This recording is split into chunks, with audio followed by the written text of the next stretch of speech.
All right, gang. Happy Monday. Great to see everybody. Hope everyone had a great weekend. All right, audio and video should be good. All right, very cool.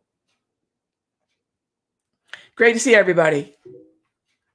Okay, so we're doing something a little different here today. For those of you that are tuning in on our stream, on our live streams, we have a morning of day trading coming up for you. So between 9:20 and 11:30 today, and every Monday, we're going to be having some live trading. Whichever moderator is here trading with you guys, you'll be able to take a look at their style, their tools, their approach. And welcome to my office. For those of you that have never seen the office, I know those of you that join me on Charts and Coffee, you're familiar with the bookshelf. Someone asked me, does the bookshelf have a name? No, I should though. I should though think about that, shouldn't I? All right. Welcome. So we're going to dive right into that. And as many of you know, now with daylight savings, I'm getting this wonderful lighting coming across my face. If you guys are on the live stream, I don't torture you guys with that in the regular room. But all right, you guys should be seeing my screen in front of you in the chat room. And again, welcome everybody. All right. Should you be seeing video? Merrick, I usually don't do the webcam because I just think it's sort of, but I'm happy, I guess, to do that. Yeah, you don't need to see video of me, but if you wanted to, you could. Let's see. You guys know how to shut the video off though, right? If you're on the live stream, it's off to the left and it's out of the way.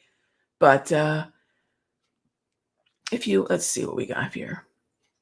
All right. At some point, you should see a video of me on the chat room. And you can minimize that. You can disable the video. I don't even know if you see it or not. I can't tell from my end, actually. All right. But do you guys see it? No? Oh, okay. Weird. Well, I shan't torture you with it. So let's get to it, gang. Let's get to it. So I'm going to go ahead and start up my Toss platform.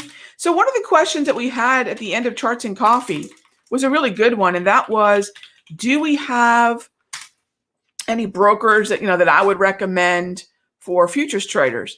Gang, there's a lot of them. What I would say for futures trading is that if you're going to be a day trader, let's see. If you're going to be a day trader, what you want to do is focus on, there we go. You want to focus on a really clean, simple, easy to use platform. I think Infinity is probably going to be your best bet. InfinityFutures.com, I believe, is their website. Infinity with a Y, by the way, Infinity Futures. And you're going to want a brokerage that extends good day trading margin. I mean, that's one of the benefits of being a day trader. Lower margin requirement during that day trading day. Be sure you know what hours of the day your extended day trading margin from your broker, and then find out what that is. And I think Infinity's probably still, as far as I'm concerned, my preferred day trading broker.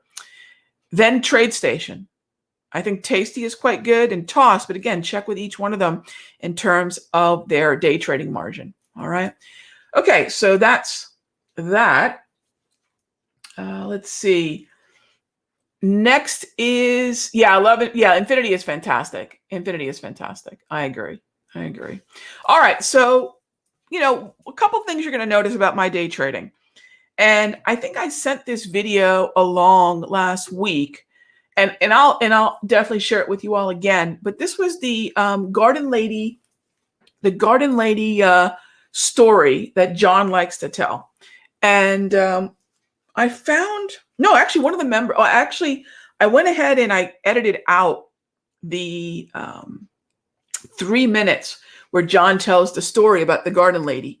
And one of the cool things about that story is that it talks about the fact that day trading is not this hyperactive in and out. In fact, this is a woman who trades 100 contracts, looks for risking about 10 points. And if the market trends, she's going to make a small fortune. And it's not about the number of contracts she trades.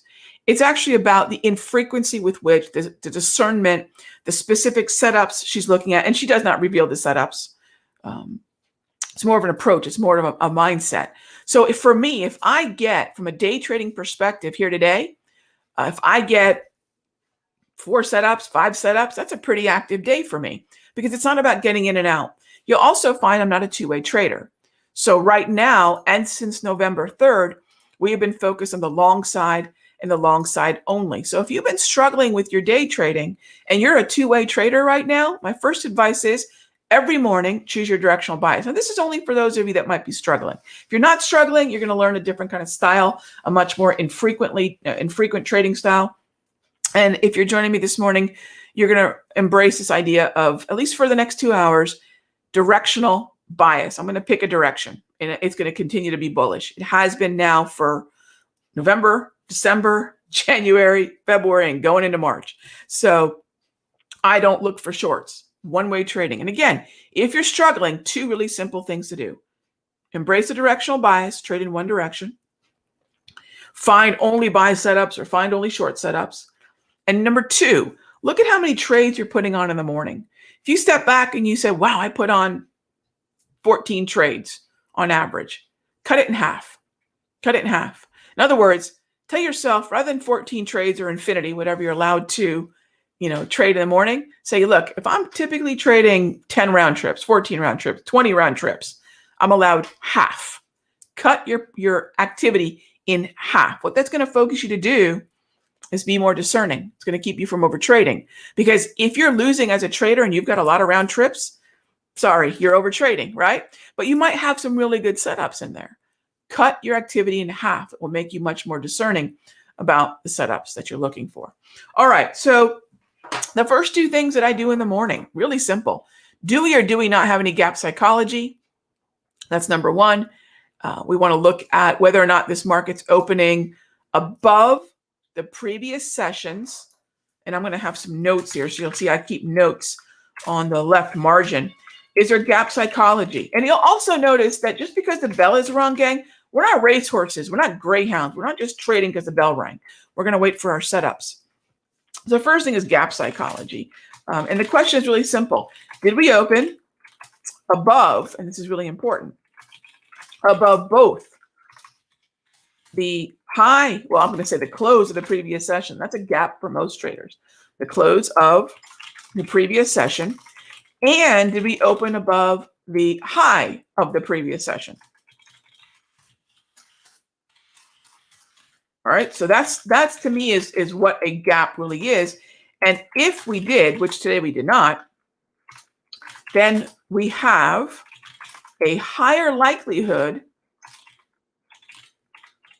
for a gap fade. What that means, gap fade, is we might see a little bit of bearish momentum come in after the bell as traders simply short into the strength of the open. And we're not going to see that today. Does not apply today. Does not apply with today's open. So we get that out of the way. All right. What's the next thing we want to do? Next thing we want to do is jump on over to the economic calendar and just be aware of any 8:30 economic events that may have happened, any 10 a.m. events that may have happened. So I'm a big fan of the Forex Factory calendar. Know what is on the calendar. Now, the calendar isn't just economic data, right? The calendar is not just economic data. It's, that's not what I wanted to do. It's also Fed member speaking events, their speeches, their Q&As, interviews, whatever, that we're aware of, because not everything's going to end up on the calendar, but typically their speaking events will. All right. So know what's on the calendar. And I'll use the Forex Factory for that. So it's forexfactory.com. Don't worry, it's not about Forex.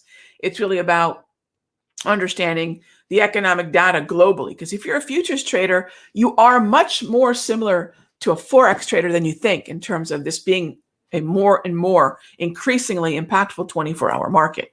So it's not just about 9:30 to 4 when you're trading Forex, gang. During earnings season, you want to also be aware of earnings. That's another secondary calendar, but we're not there right now. So you'll see pretty quiet calendar here today. We already had the Empire Manufacturing. We have the leading indicators, pretty low impact data around the world. So I'm not really worried about that. Tomorrow gets interesting. Tomorrow we have core retail sales, and then Wednesday gets super interesting. We're going into we have a FOMC week. This is where we're going to hear about what, if anything, the Federal Reserve is going to do or address the bond yield. Is that an issue? Now, I've been getting a lot of questions about that bond yield. Rog, does that still matter? No, not like it did the first time it crossed 1.5, 1.4, 1.6. So for those of you looking at the 10-year or the 30-year bonds saying, wait a minute, Rog, is this a market that we need to continue to watch for? When it's heading lower, it's going to drag equities and equity indices lower. No, it's actually not. And the reason for that is when that first happens, when we first get the move to the downside in the bond market, meaning the yields are going up, you're going to see a lot of the portfolio managers have to reassess and reconsider what that 1.4, 1.5, 1.6 bond yield means to their portfolio and whether or not they might liquidate some dividend kings, aristocrats, things like that. I think it's really a dividend conversation and buy bonds because now they've got a 10-year expectation that 1.5% return or whatever they locked in. So it doesn't continue. It's not a perpetual problem because it's an initial reaction to this opportunity. And you'll see they'll shuffle around their portfolios. The longer we persist there, unless we break to a new high in the yields and the bond markets continue lower, then you might see once again another wave of portfolio managers and pension funds and hedge funds and institutions say, well, okay, we'll do another round of, so it's not going to be perpetually a problem.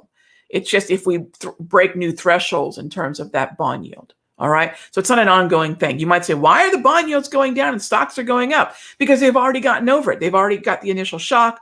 And that shock is that reassessment within the portfolios. Pretty simple, right? Okay. So in terms of the bond narrative, not too nervous about that. Another thing you're going to hear me do very little of or be very selective with is the NASDAQ. All right, gang. I'm going to be very selective with the NAS. All right. So with that being said, how am I on coffee here? I think we're good. All right. So with the NASDAQ, all right, what we have here on NQ, for those of you that are wondering, I get a lot of questions about the NAS. I'm not interested in NAS. I'm almost completely uninterested in it because there's just still too much crazy train volatility affecting the NAS right now. It's probably right now the most difficult just because of volatility. I don't mind a weak market. I love trading down markets, quite frankly. I will always do better in a down market than an up market. I think down markets and gravity applies. Lots of great trades can be found in panic. However, volatility is not the same as a downtrend. I think what we're dealing with is volatility in the NQ. So I'm not really that thrilled about doing much in it. However, we have to remember that the NQ, the tech weighting across all the indices is often the highest.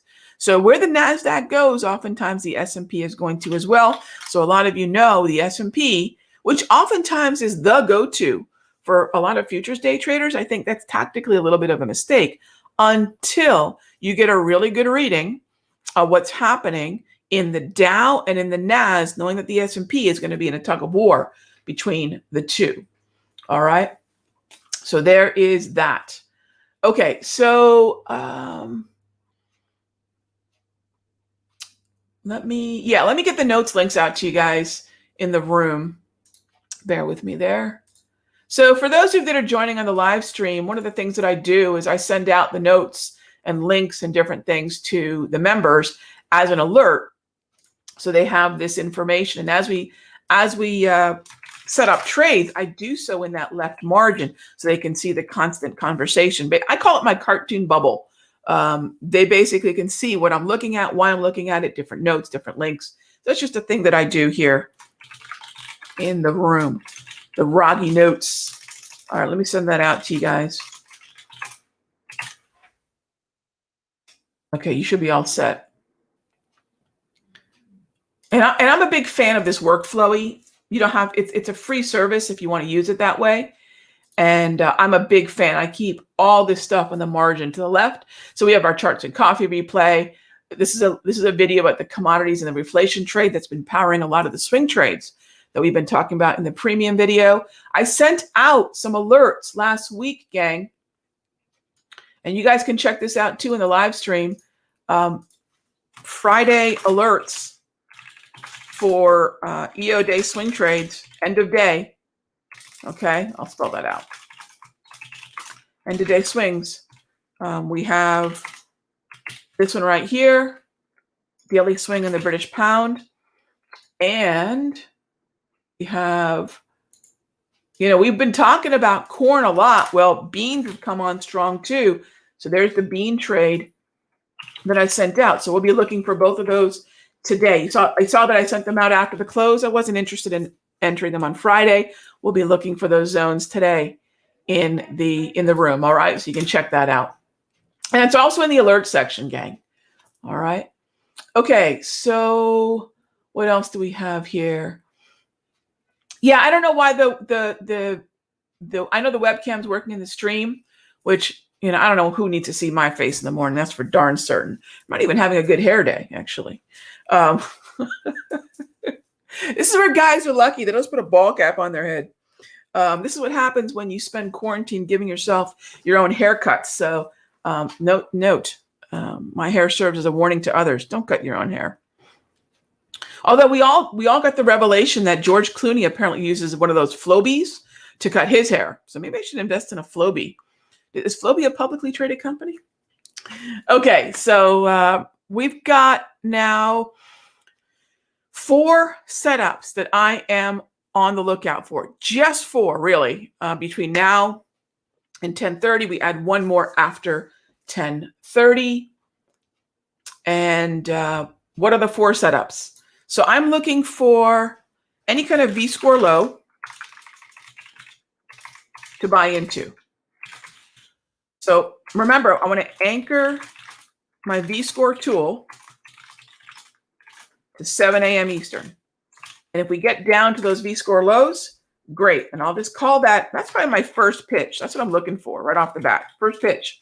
I'd like to see that. And oftentimes, if we're going to get an early setup, it's going to be a V-score low. Second pitch, and I call them pitches because I believe that we as traders, and this is an old Warren Buffett analogy, gang. I believe if you've watched the documentary that HBO did on Buffett, he's got a picture of Ted Williams in his room. And he uses a lot of batting analogies, baseball batting analogies for his investing. And I think it absolutely applies to us traders as well. The market is pitching things at us by way of price, right? It's our job to just say, not my pitch, not my pitch, not my pitch, and then, let it slide. So one of the things, the YouTube feed is delayed by 15 to 20 seconds. Wow. Okay, Lorna, thanks for the heads up.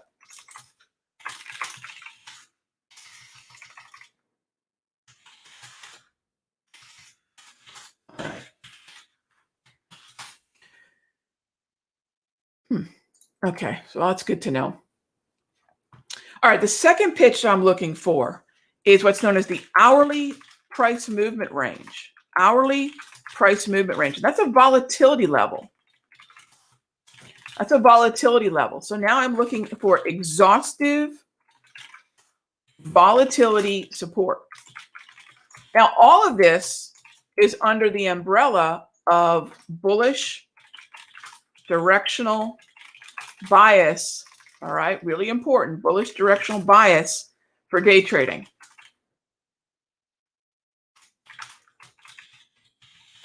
Okay, all of that's under that particular mindset of I'm looking only for buys. Now, let me show you what a V-score low would look like, although this is not what I want to do. But this is what a V-score low would look like. A dashed white line we're getting right down to that low. That would be a V-score buy. That right there. Again, I don't trust the NAS, but that is a legit setup.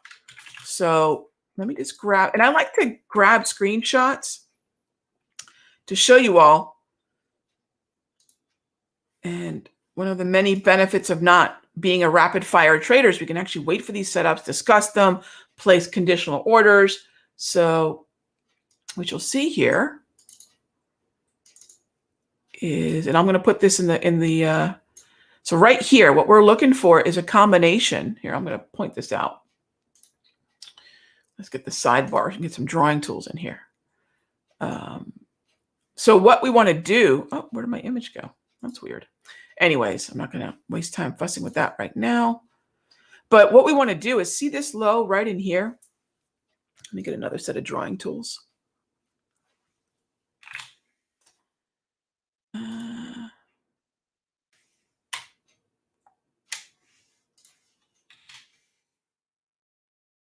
Bear with me.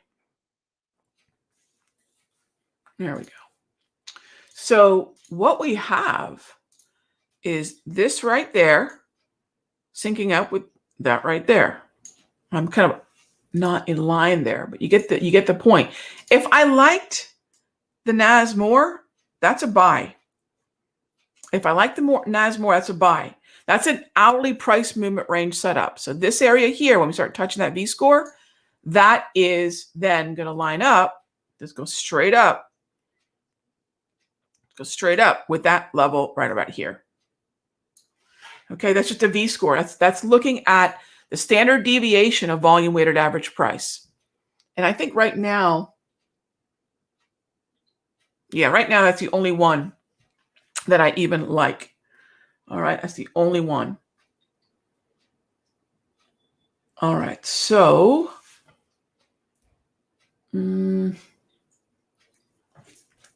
next up would be looking at I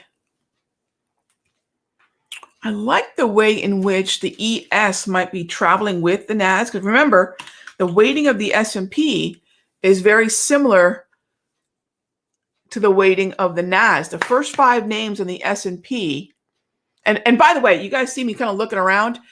Actually, you know what? I have the luxury of sharing this with you guys. Hang on one sec. Let me see if I can do this. I'm going to turn, well, and anyway, in the live stream, you guys can see this. So this is what I'm looking at across the board here. All right. That gives you a little idea of what I'm looking at across the board. So I've got 9 monitors in front of me and a TV, which I guess I could turn on at some point. And so what I'm looking at are all these different charts with the different tools that I use. And so that's why you kind of see me kind of like my head on a swivel here, which I don't know why I can't get the webcam going, although in the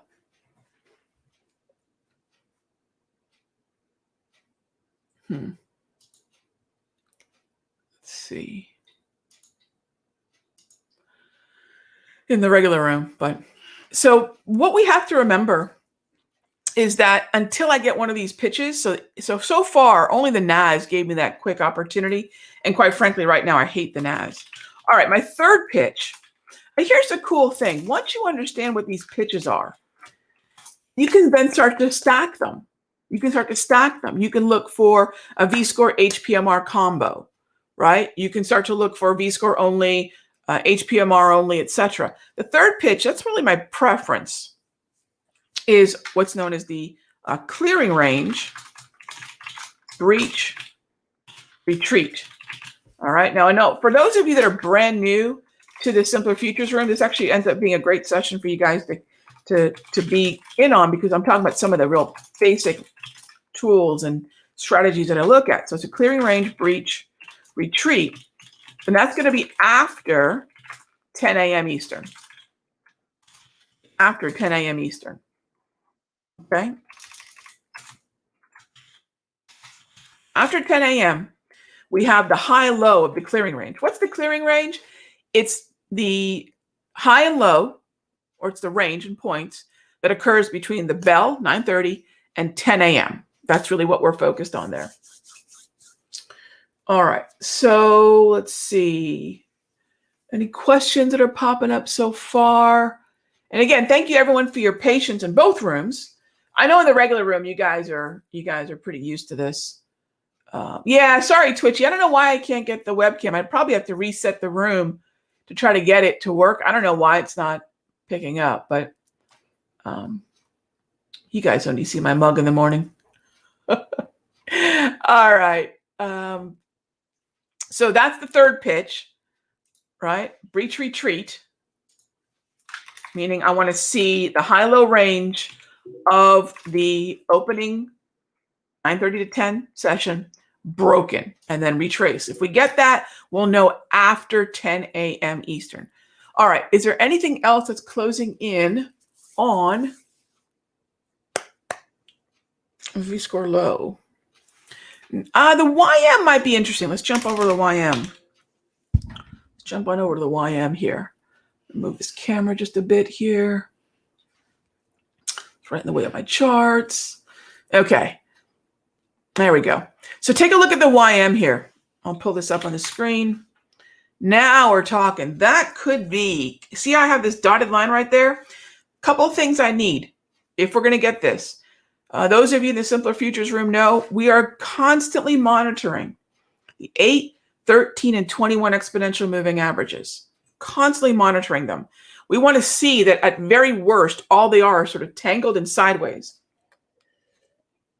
We don't want to be in a situation where they are actually double red or heading lower. Now, what does that look like? If this is happening, I can only short, which in this case means do nothing. As long as this remains yellow and the row that I'm focused on is this lower row, right? This low row here. I don't mind if the top is red. I don't mind if the top is red, but the lower row has to remain yellow. That's the one that's monitoring the 34 EMA on the relationship between the 8, 13, 21, 34. This is giving me the overall environment for what's happening right now. This is giving me the overall environment for this market. If that goes double red, this trade is no longer valid. All right, so I'm going to keep a really close eye on that. So step one is I needed to touch that low down there, which is just below the -2 standard deviations. We've wandered away 2 standard deviations from the mean on the volume weighted average price. So this is a 2 standard deviation move. So I'd like to see us get down there first, still holding the yellow choppy market, and then I could have a buy. All right. All right. By the way, you might want to, okay, what's the fourth pitch? What's the fourth pitch I'm looking for? If the market, we just talked about what yellow is. Well, we have another status called double green. If the market is double green, meaning both these rows are green, then I can buy off of the 34 EMA wave. That's all I'm looking to do. One of those 4 pitches has to happen. The 5th pitch happens after 10:30. That's an initial balance volume weighted average price look. Okay. Now, one of the things you'll notice is I will toggle between these Thinkorswim charts and the TradingView charts. Okay. I'll typically do that looking to see where volume levels might be. I won't do as much of that today, frankly, because I just don't want to, well, I guess I could. But the other thing too, if you're going to use TradingView for futures, down in here, you have to log in to your broker that's going to get you a live feed. Because right now, this is not a live feed. I've got to log into my TradeStation charts so that I'm getting a live feed, which is not active right now. So we're not going to jump on over to TradingView. All right. So Dow is really close to the V-score. Notice my NAS went from one end to the other. So again, I have not been really liking the way the NAS has been moving, but look at this one. That's a V-score buy. Now, I know the NAS has been very volatile and very unpredictable, which is why I'll tell most traders, unless they're pretty advanced or at least experienced and they're very comfortable entering orders quickly on their platform and they understand the volatility that we see during the 9:30 to 10 o'clock, that's really something that I would say is reserved for traders who understand the process, are very comfortable with their platform, and have a slightly higher risk tolerance. Okay, but that's a pretty classic, although aggressive V-score buy. And that's what they look like. That's what they look like. Okay, actually, that's a really nice move there. Okay, so S&P is going to benefit from the strong NAS.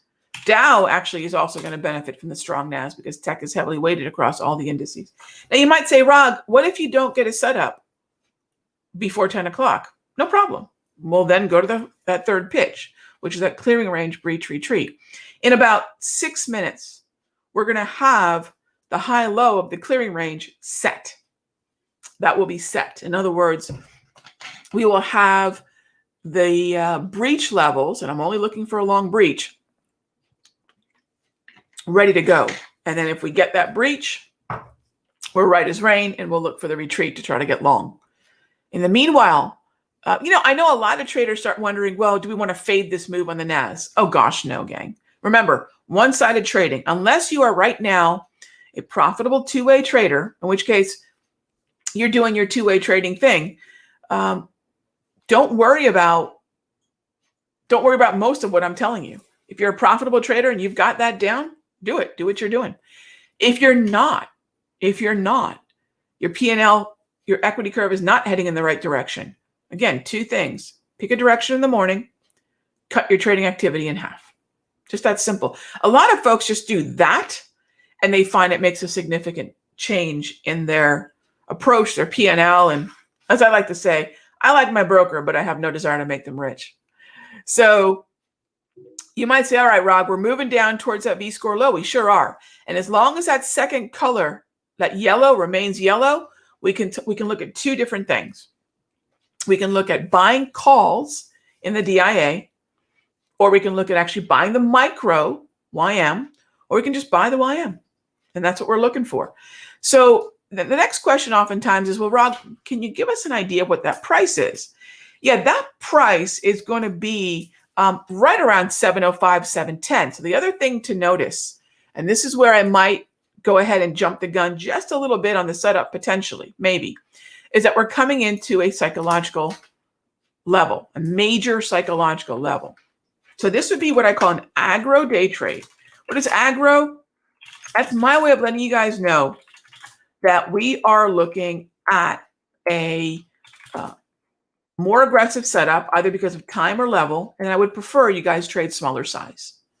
All right, that means it's a slightly higher risk, not lower probability, but slightly higher risk. And the other thing is happening during this clearing is that the markets are kind of settling down to their normal range. 118 points on the Dow is actually not its normal range. The normal range in the Dow for this time of day, because remember, the market could suddenly expand out to its normal range very, very quickly. That's always a possibility. So we want to be ready for what the Dow could normally do. 118 points so far from high to low since the bell is not normal. Give me a moment here. Okay, it's acting up on me. All right, let me log back in here.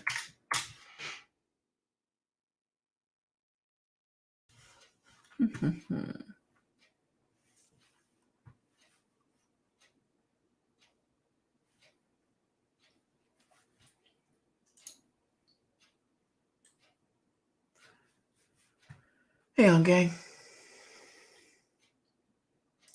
Okay.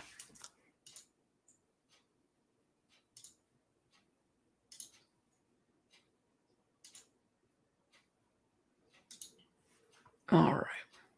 Yeah, I don't know why it's acting up. That's a bummer.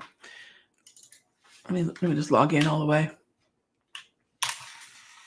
What I'm going to show you is the high-low range that we typically see. And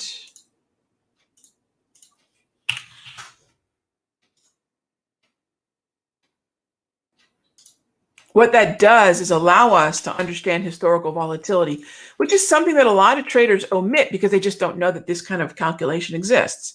So when I say 118 is kind of on the low end, look at what our lower end of price movement range is between 9 and 10. The bulk of that volatility is put in between 9:30 and 10. So we're at the very lower end, which means the market's very capable of spreading its wings 40 more points just to get to the average. So keep that in mind in terms of risk. That's going to be a little tricky. So if you're wondering, why am I hesitating with that Dow and around that major psychological level, although it's very tempting, is that we could be, give or take, another 40 points to the downside. All right.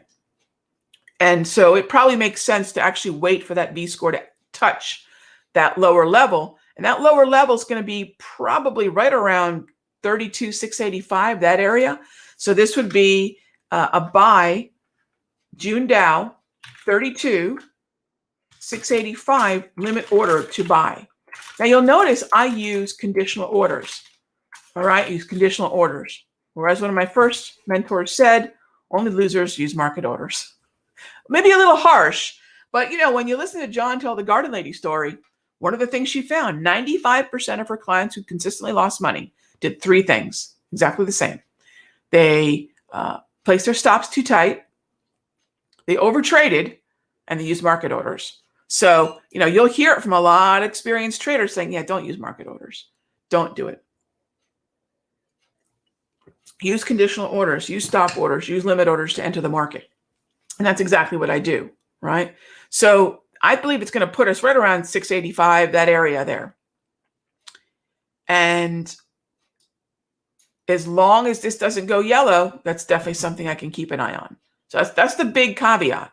That second row of colors, the way in which the 34 EMA is indicating what the quality of the trend is, which is still chop, as long as it's yellow, that's fine.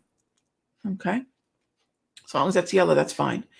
And really, if you're a little bit more comfortable with a little bit of risk in the Dow, quite frankly, that range can start at 32,705, 32,703, limit buy to get long. So really that range is where you'd look to get long on this V-score low area, overlapping with the major psychological level. Okay, what else is shaping up? Nothing else so far. Let me show you where a V-score low is not valid. Once upon a time, again, one more time. Once upon a time, this crude oil market was yellow, right? Sideways, sideways, sideways, sideways. This morning, the bell rings. It's heading lower, which in and of itself is not bearish until I go double red. So basically 9:38 this morning, crude oil went double red. I am not allowed to buy a V-score low. In fact, I'm not even allowed to buy crude oil with that double red. Some of you might say, well, Raghee, you allowed to short it? Yes. If I were open to shorting, I would be allowed to short it. All right. So that's what's going on with crude oil right now.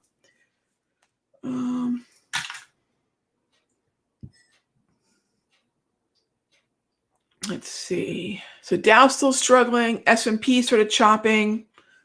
And it's 10:01, which means the NAS, believe it or not, it's probably closest to its potential breach. The closest to a potential breach. So that is going to be that level right there. So a breach would have to break higher. All right, the break higher, that's the breach. And then we need it to come back down. That's the retreat. Now, if you follow me in the free videos and even the recaps that I send out in the premium, you know this is a Fibbo zone from the low to the high of the clearing. That's an ideal breach retreat where we retrace to that zone after we break that high. So there's a few tools that I give members, of those of you that are catching us on the live stream. There's a number of tools that I give members for free. One of them are all these labels. This here is actually the same as this. I love the history of this. This is what is happening now. This is the history of that reading. That's called the JT trend flag, JT trend trade flag. I do look at the CCI, MACD, and stochastic. You don't need them. They're not as important for the morning. But rather than these three take up room at the bottom of my chart, I just keep them just on the dashboard. I know what the price movement range is, 86 points right now for the NAS. And then if the breach retreat triggers, this right here, that line, that flag is telling me what those levels would be. I don't necessarily adhere to these stops. It depends on the setup. But that is going to represent the opposite end of the range. The opposite end of the clearing range is where I'll place the stop, which is why the stop is there. So everything hinges on first the long entry, taking us through 974. Now, once we get through 974 and a quarter, you're going to see there's a vertical line, boom, just like that, that triggered. Okay? Little vertical line. That's the breach, by the way. That's the breach. And those of you that are watching the Dow for the V-score, remember, if it goes double red, it's no longer a valid entry. Now, if you're already in, just play it out. Just play it out. So let me give you guys the stop on that for some of you that might be in on that one. The stop loss on a 32,685. Let's actually go take a look at the expected price movement range on the Dow. Let's go take a look at that here real quick. Do we have the new EPMRs? These update a few minutes after the top of the hour for us now. Let's see if the new EPMR is in. No, it's not. But see that 675? That doesn't work. That actually works pretty well for what we need. So I would put the stop at 670. And our first target, is going to be either the, and that's a tough one, gang, because once it goes double red, placing a stop on that's going to be really tough. Once we go double red, it gets tricky. But if you've got the options, or you're looking for the upside on that one, I'd step out in front of 801. All right. Yeah, my main concern for that, I didn't send it out as an alert, was if we went double red, especially since it's set up during the clearing. All right, let me circle back to that NQ, because that might be something we could send out as an alert. But just in case you guys are watching that one, and you have BIA calls because of the aggro, that's fine.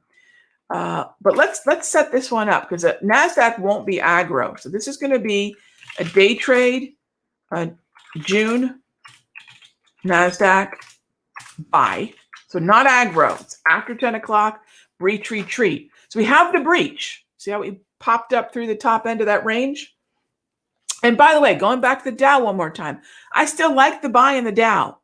Right? Let me just mention, I still like the buy in the Dow, but when the market goes double red, what happens is that we know we're probably going to punch down to lower lows before we recover. It's not that the buy is invalid as much as placing the stop becomes very, very tricky. All right, so let's set up our breach retreat setup, and I am going to send this one out as an alert. I know it's the NAS. Please go a little smaller on size. I don't trust this thing any further than I can throw it, but I do like clarity on that. And we're gonna stick with, we'll start the whole thing off at a retreat to 940. Do I put these limit orders into buy? I do, actually. I will put these limit orders into buy. Moderate, as soon as I send it out as an alert, I'm going to be putting that in. Moderate is going to put me at, what I'm going to do with this one? 12,920 on the limit buy, which is actually the point of control. See that right there? That's the point of control. I could have kept this strictly at the Fibo zone, but I actually like the way in which the point of control is lining up, and I actually like the way the value area low is lining up. It's too tempting not to take advantage of that. And somebody might say, Rog, you think the market's going to go down to 890? It could. Those of you that watch me on these breach retreats, sometimes it could. But the reason it's conservative is because it's the closest to the stop loss. Stop loss is going to be on the other side of the clearing range low. Our stop loss also is going to be right around our HPMR. So that's stacking up, kind of interesting. We'll deal with that if we get there. Okay. First target is going to be, if we get that, I'll use the clearing range high. We'll go with 12,970. Now, we scale out at that level, gang. We scale out at that level, which means that if the market continues to move higher, we can continue to basically take advantage of that trend. That's ideally what I want to see. Now, the other thing that's happening simultaneously right now, and this is more aggressive, this will not be an alert, but I want to give my experienced traders in the room a heads up. We have double green and a breach in the June NQ.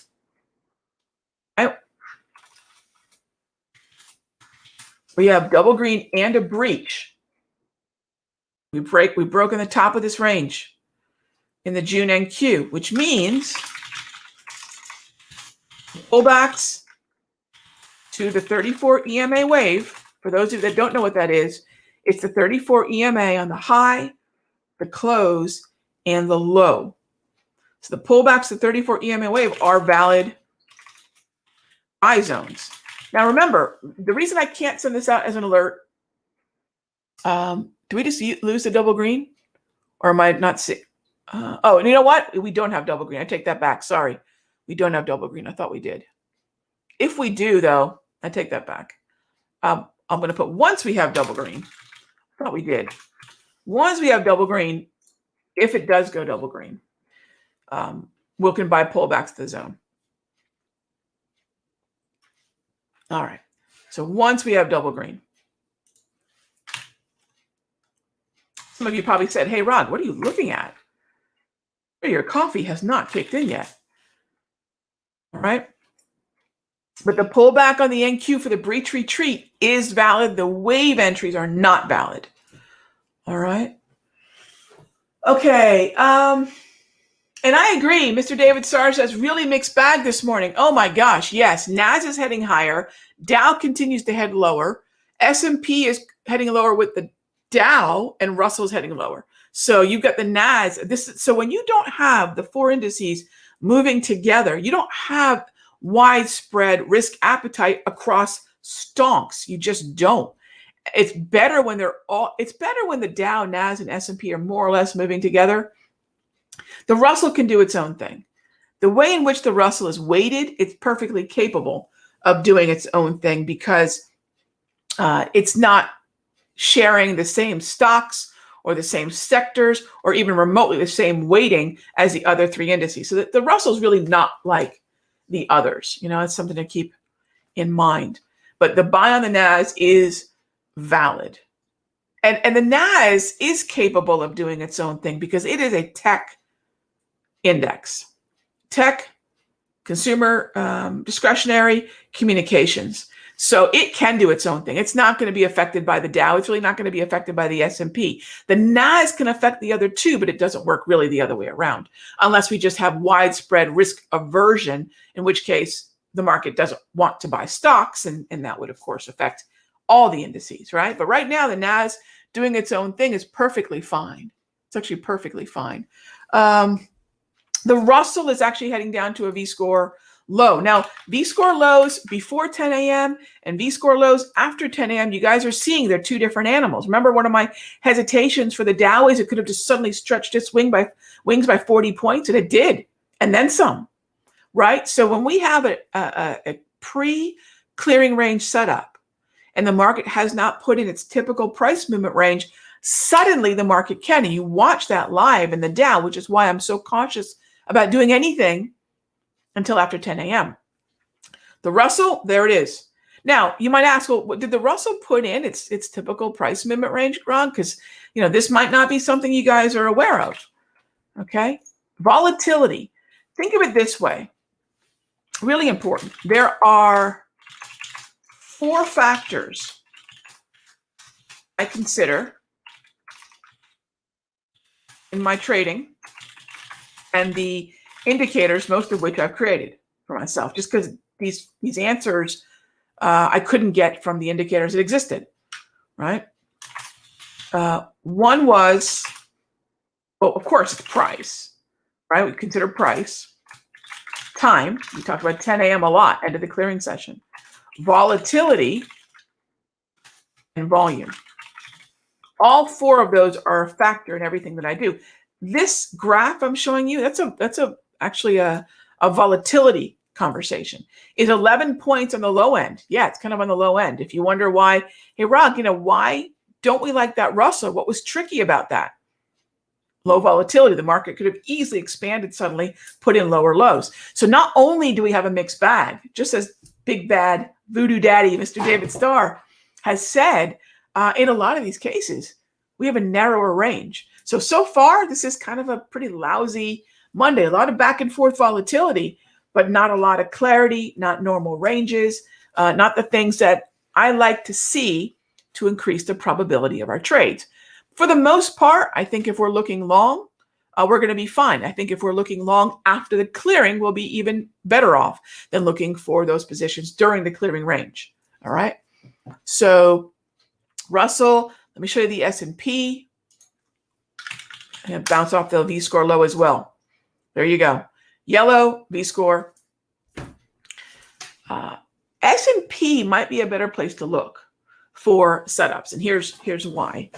The reason for that is if the NAS is strong, the NAS has a really strong hold over the S&P's behavior. So does the Dow. So remember, now the S&P's caught between that tug of war between the weakness we're seeing in the Dow and the strength we're seeing in the NAS. And so the thing to remember is that if the NAS is strong, the S&P is going to benefit, but it's going to be kind of held back a little bit by the Dow. So if you're looking for the second index to trade, the second best because of NAS strength is going to be the S&P. Okay? All right.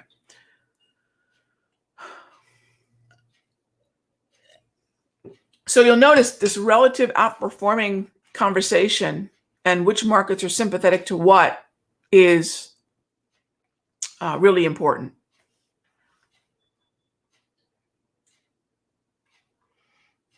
All right, what else do we have here? Yeah, oil was getting crushed pretty good this morning. I would love to have a setup in oil. I'll tell you what, gang. I would love to have a setup. Here, let me show you what I'm looking at on oil because we just went yellow on oil. Maybe an intraday 1, 2, 3. Maybe an intraday 1, 2, 3.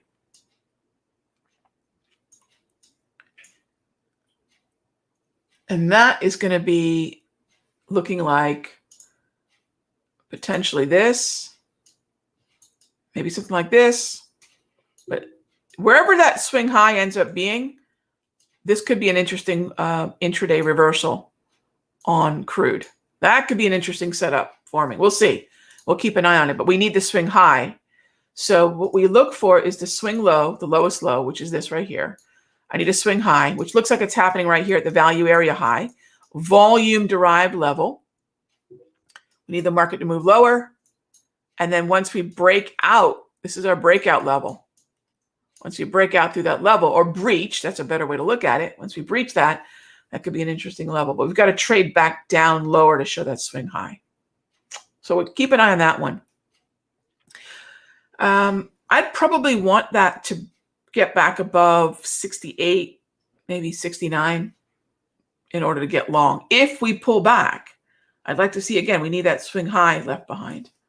Once that swing high is left behind, we can have that pattern. It almost looks like we should just call it a lightning bolt because that's kind of what it reminds me of.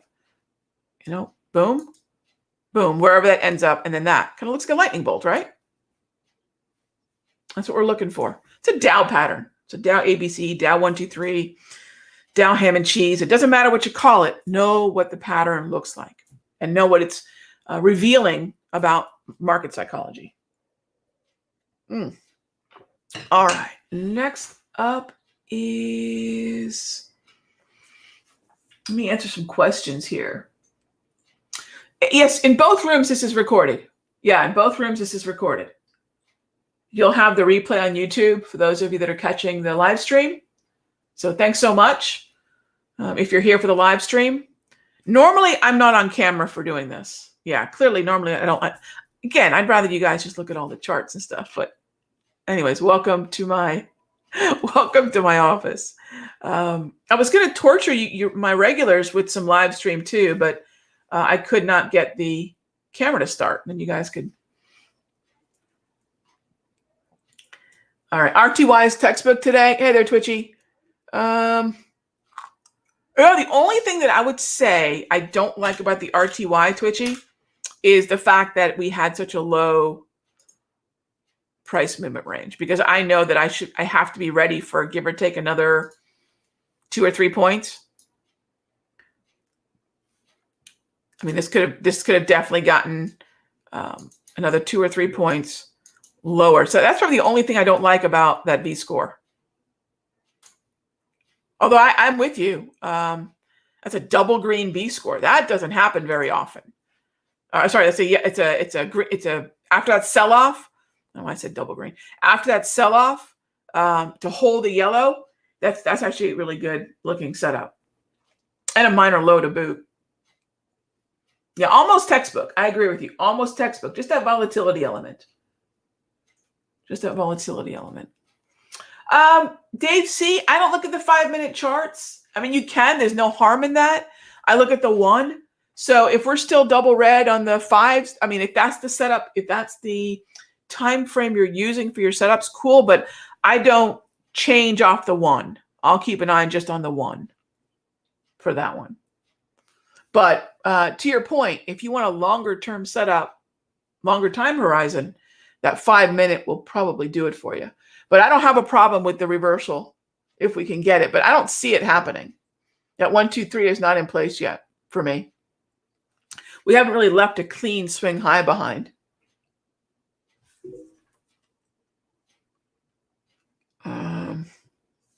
What about the Dow for a 1, 2, 3? We have to go yellow. So for those of you that are wondering, what about the Dow?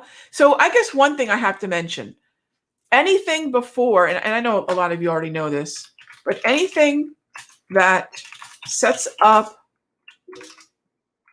and triggers before 10 a.m. is aggro. And the reason,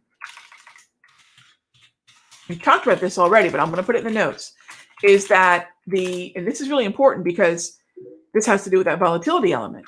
The reason is that the market is still early in the process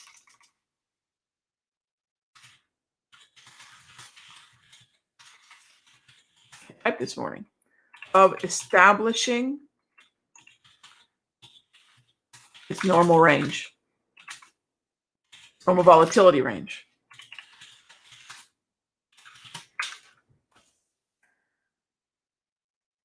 All right. After 10, we usually have at least the benefit of seeing the normal volatility range, accepting that, you know, that historical volatility that we would normally get is in place. Okay. Went to the chiropractor this morning. You ever go to the chiropractor and you kind of tighten up a little bit after? Oh, okay. Yeah, right before we did charts and coffee, I literally got back from the chiropractors. Okay. So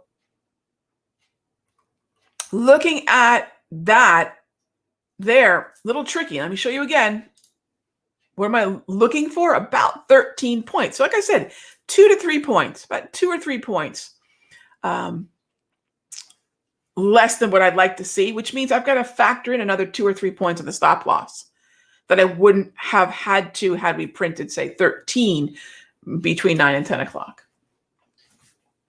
But again, long and long only, gang. Long and long only. Our NASDAQ alert, which I did send out, Looking for that 940 triggered now. Just triggered. All right. So filled on that 940. That's the alert that I sent out. And notice I just leave these limit orders out there. I just leave these limit orders out there and they just get hit one by one by one. Now, something about position sizing.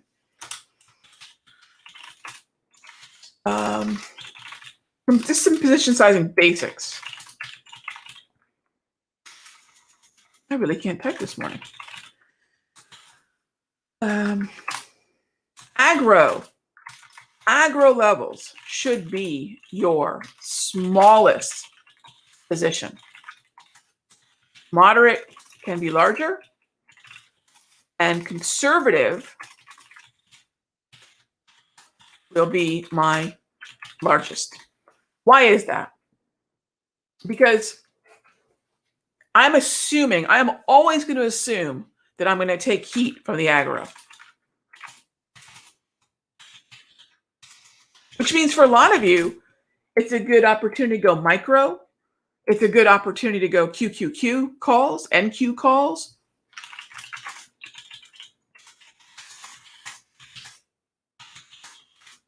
And what does heat mean? Unrealized loss. Moderate then becomes closer to our stop. So the distance between your stop and your entry multiplied by how many contracts you have, that's your risk, gang. And by having these levels given to you well beforehand, you can make some decisions about whether or not a 940 buy and a 12,887 stop loss is even affordable, is even something you're willing to take. It's even something that you can afford to be wrong from. And if, again, that's going to influence your position size. That's going to influence whether you want to go with an option. It's going to influence whether you want to go with the micro. All right, let me go back to the NASDAQ as we're actually talking about it.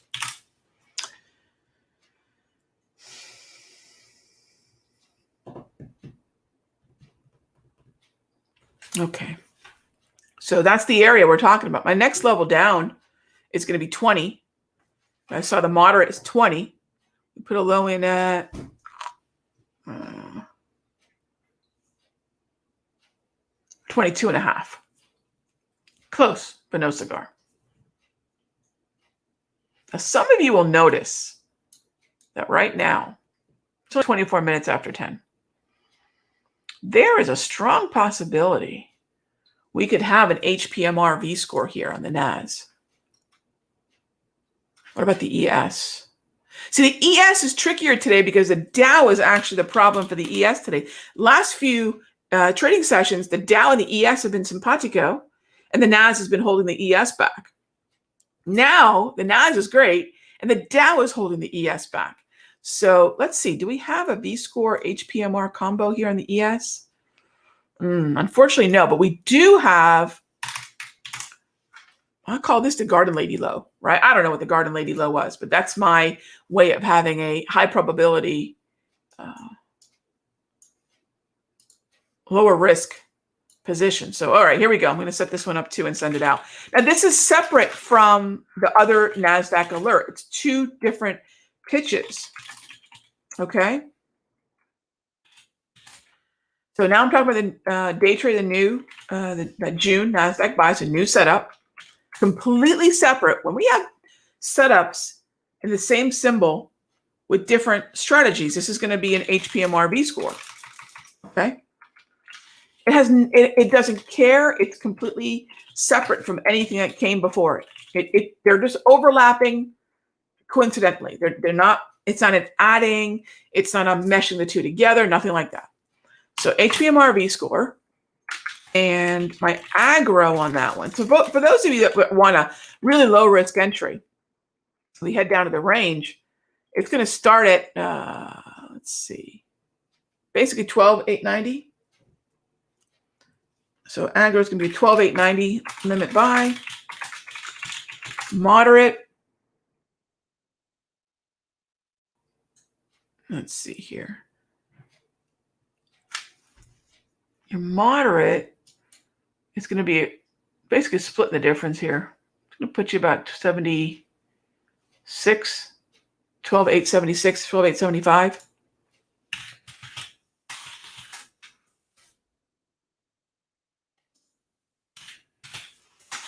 All right. And then your conservative is just going to be at the bottom of that range and just below the -3 standard deviation. So call it 12,864.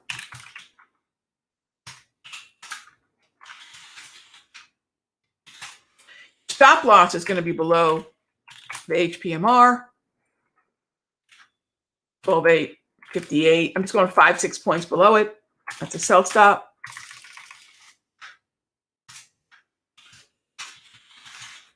And notice I'm giving you guys all the order type, because when you're punching this in on your platform, you need to know the price, you need to know the contract, you need to know the order type. We're not going market orders here, okay? First target, just retracing its steps, 12,970. That's the first target. First target, what? Suggests, it's implying that there's a second target, hopefully a third, and on and on and on. Some days it works out great, some days it doesn't happen. Okay, so this is your HPMR V-score. So it's a completely different setup. And this too, like the V-score setup before that we talked about in the Dow, that is subject to that market remaining yellow. See, I don't know what the market is going to be looking like if and when we get down there, but it cannot be a red. It cannot be a red. So I'll wait to send that out, but you guys can see it here in the room. And frankly, gang, let's be honest. If you think you're going to day trade, following me on the phone because the app went off, I mean, look, I'm not going to kid you. And I have a slow day trading approach. If you're going to day trade, spend, the 2 hours, spend the 90 minutes here in the room with us and just day trade for those 90 minutes. I say 90 because I think you're probably just as well to, frankly, look at the market between 10 and 11:30. And between 9 and 9:30, I think for most traders, thanks but no thanks. 10 to 11:30, even 10 to 11 is probably fine. But I think for day trading, you're really better off being here, versus thinking you're just going to get alerts on your phone. I mean, and follow day trades. Swing trades, no problem. Longer term time frames, no problem. If there was something on a 15-minute or a 30-minute or a 60-minute, yeah, I don't think that's a problem. But day trading, I think it requires a little bit more hands-on observation and execution. Okay, so if we can get down towards 12.9 and we're still yellow, I'll send that out. So I'm going to put that in the notes. Note, if the NQM21, that's NASDAQ June, trades lower to 12.9 and does not go double green or double red, all right, then the above alert is very likely valid. Again, if it goes red and we're in the zone, no go. And again, that second row that's yellow now, I don't mind that the top row is red. I don't mind that. But the second row has to remain yellow. Okay. All right. So then the next thing that we're looking at, let me tackle some questions here. Is the live trading something that's going to be ongoing? Kyle, once a week is what we're testing. I mean, clearly not every day. Once a week is what we're testing. I don't know how long we're going to keep doing it for, but yeah, no, we're going to be doing it on Mondays. So limit orders are parked in the market. Okay. If you don't know how to place a limit order, contact your broker, because there's only 3 types of orders you can place. A market order, which is just click the mouse. A limit order, which is you can specify the price, the contract, and then there's a drop-down menu on most platforms. Here, let me show you. Let me show you here. All right. Here's the Infinity platform. There's your contract. however many you're going to buy, limit price. So most platforms are going to look, give or take, something like this. They're going to ask you buy or sell. And it's going to ask you for a price when you're using a conditional order like a limit or a stop. So you're going to tell it what type of order, market, limit, stop, okay? And then you punch in your price. So if you don't know how to put in the order on the platform, contact the broker. That is what they're really good at. But almost every brokerage platform is going to have, it's going to ask you to designate the symbol, limit, market, stop, price, right? And then you buy or sell and you send away. All right. We got our 920 filled. And that's, by the way, how I place that order. So as soon as I sent that alert out, I just go into that and I just place these orders and they're sitting there pending until the price criteria is reached. Okay, so I've got a long position from that NAS alert that I sent out. And then, like I said, that V-score HPMR would be fine, but we've got to get down to about 900, keep the yellow, and then we're probably in pretty darn good shape. All right. So again, notice the difference between alerts that we look at during the clearing, which is not my preference for most of you all. It really isn't. And then look at what we do after 10 o'clock, which is really my preference. What happens after 10? Let's get the clearing range out of the way and then go from there. And sometimes the V-score lows will happen when again, I want to go back to the Dow because what not to do is so important. The Dow had not even come remotely close to putting in its typical price movement range. And then you saw what happened when suddenly it started operating within a very allowable amount of points. We put 127 points in the Dow during the 9 to 10 o'clock. Notice that 120 is the minimum. We did not even get to the average and still it crushed the V-score low. That is why I'm not going to recommend for most traders who are starting out day trading to trade during the clearing, because you're trading during that chaos, that mosh pit where we're putting in that more volatile range. And until that range is put in, the issue is you're always susceptible to the market suddenly basically doing what it always does historically.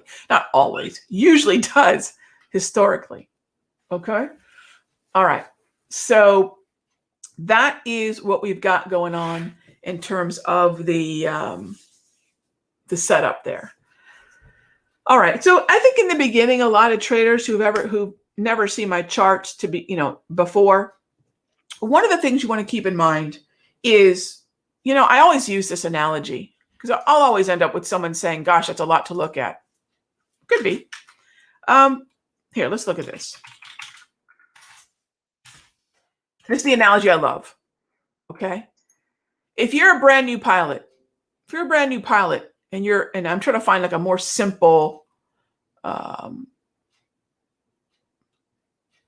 something like that.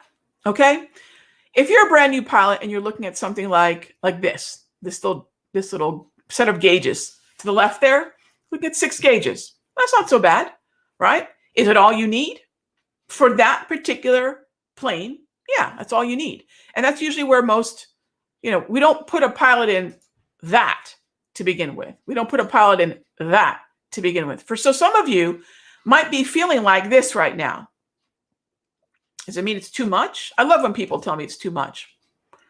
It's the difference between, it's your comfort level, right? It's your comfort level. Right now, you might be at this level. You might want to stay there. There's something wrong with that. Your indicators have to answer questions about the environment. Isn't that what this does? This cockpit, this little dashboard does. Of course, altitude, speed, this, that, right? But the more comfortable you get knowing what each indicator is communicating, the more comfortable you get tuning out. When you're driving a car, are you looking at your speedometer all the time? When you're looking at your car, are you looking at your battery charge and your fuel gauge all the time? Maybe if you're running on empty, maybe you're staring at it, right? But you become, and we all are, we're deletion creatures. If the room that you're sitting in right now, the AC might be going. I mean, I'm in Florida, so clearly the AC is going. Maybe wherever you are, the heat is going right now. There might be noise in the other part of your office, the other part of your home. There's the whir of your computer and the hum, right? Maybe your phone's vibrating off to the side. If we were taking in all of this all the time, We'd go mad. So what I think happens for a lot of traders are situations where you might have a lot of indicators, but you will learn to just refer to them visually when you need them. They say that if it wasn't for our brain just deleting the fact that our nose is within our vision, our view, we'd see our nose all the time, but we don't, because the brain is a deletion creature.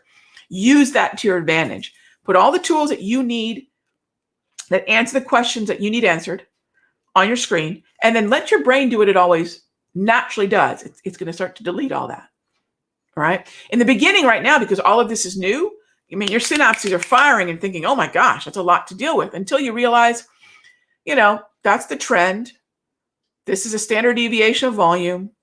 These are volatility, support, and resistance. That's really it. I have a couple automated support and resistance lines based on volume. I'm not staring at them all the time.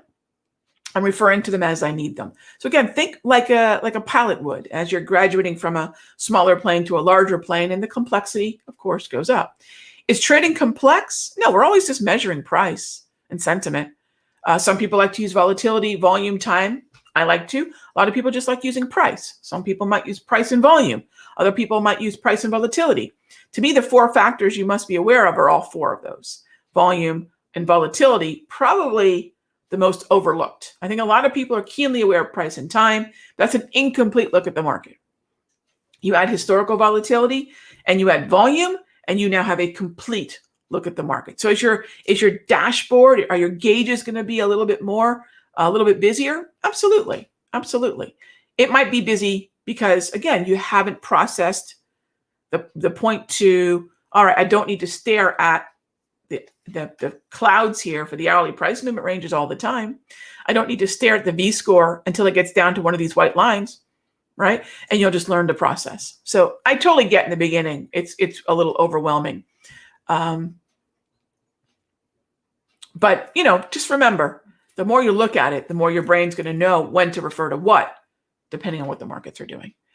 Okay, so back on over to the NAS. And like I said, today's a pretty mixed bag. In terms of clarity on the day, when do you know clarity is tricky? What are some of the warning signs? This might be a really good note. What are some of the warning signs for a tricky session, a tricky morning session? Lower than normal historical volatility. We already had that.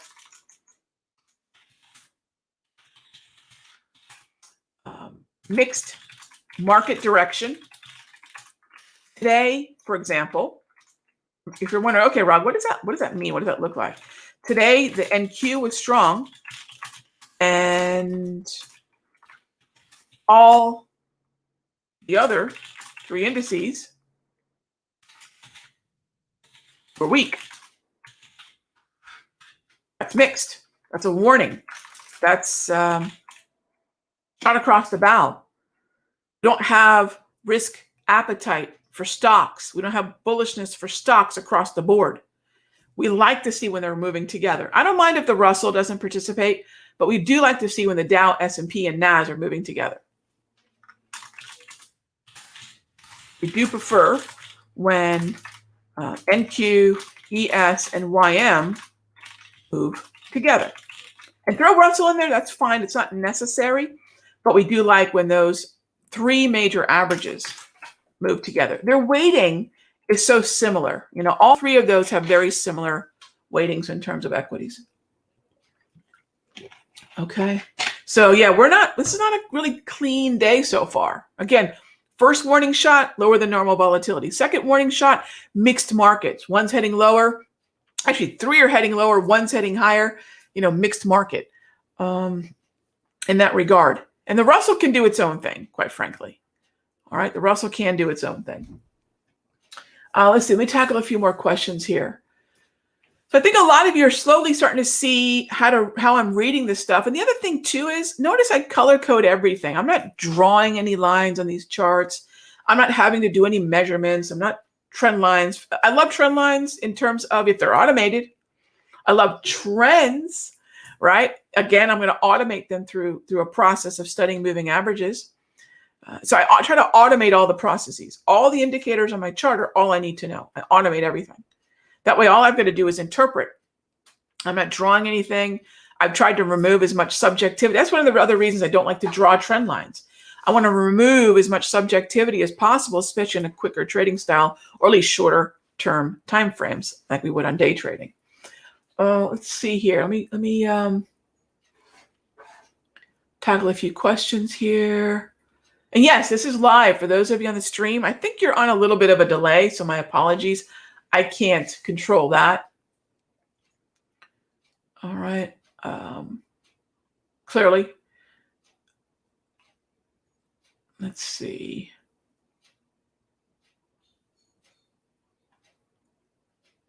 What would a gap mean? So Jonathan, yeah, in terms of a gap, which we did not have today, it just means that in the clearing range within the first 30 minutes of the bell, we'll typically have a fade if it's a gap up. So fading means some short selling.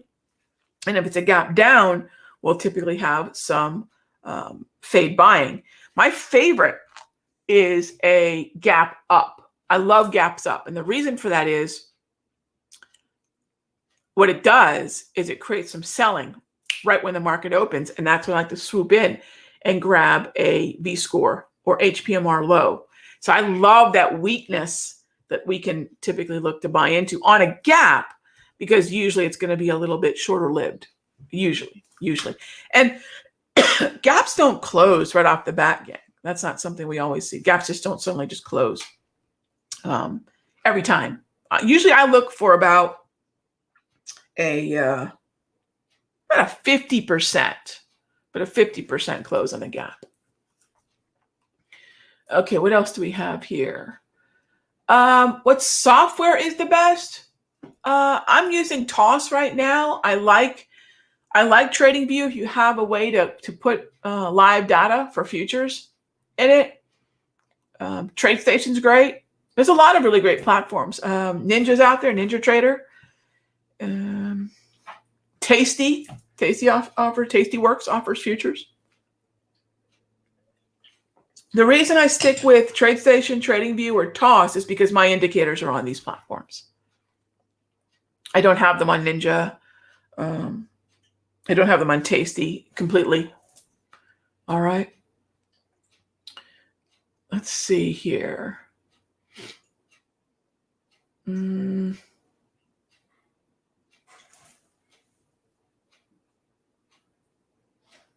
What is the cutoff for the day trading? That's a good question. A few times to remember, a few times to keep in mind. We're coming up on one of them now, but a few times to keep in mind. 10 a.m., end of clearing. Really, 10 to 10:05 is your first reversal. Sometimes when volatility kicks in. 10 to 10:05.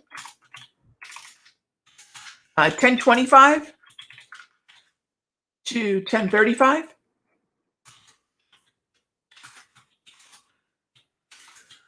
10:55 to 11:05. Really 11 to 11:05, but sometimes it kicks in a little bit earlier. That's a little wider, but really the bulk of that is right around 11. And then 11:30. I will cancel all unfilled entry orders, enter a new trade entry orders at 11:30. So if I have a trade that filled, I'll manage that. I don't close all my positions. I just close those orders that would get me into a new position if it were a day trade at 11:30. I'm done day trading at 11:30, meaning no new entries, but I'll manage what I have. So conceivably, I'll manage that NQ trade. All right. Twitchy, are you in that Russell trade? You in the I know you trade that RTY a lot.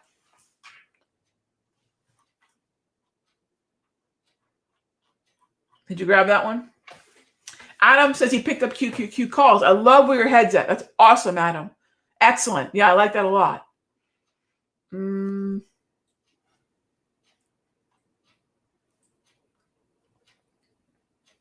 I was, you took it off. So Twitchy is one of our Twitchy Snowflake Chucklehead.